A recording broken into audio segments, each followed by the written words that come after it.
In this video, I'm going to show you how to install apps on iPhone. So if you are new to iPhone and you don't know how to find your way around installing new application on your iPhone, this video is going to walk you through. However, some application may require you to make payments or buy this app before you can install them on your iPhone, but it doesn't matter. Provided you know how to install application on your iPhone, you can always download and install any application, whether free or paid. So if I download this video, find this so helpful and educative, please don't forget to like and subscribe. So when you want to install application on your iPhone, the first thing you want to do is open the App Store on your iPhone. Then make sure you are connected to the internet. It could be Wi-Fi or hotspot. And then click on this search spotlight at the bottom right, this spotlight search. Then you should see a pop-up here.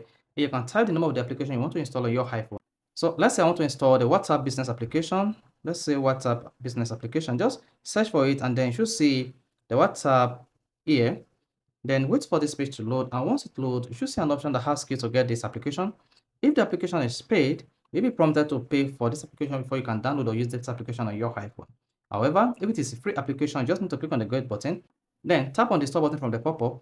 Then you say you'll be prompted to type in your Apple ID password, or you may be prompted to click the side button twice depending on your iPhone settings. Then go ahead and type in your Apple ID password. Once typing the Apple ID password, your iPhone will download and install the application on your iPhone successfully. So this is how you can instantly install apps on iPhone. If this is helpful, please hit the like button and don't forget to subscribe to our YouTube channel for more videos just like this.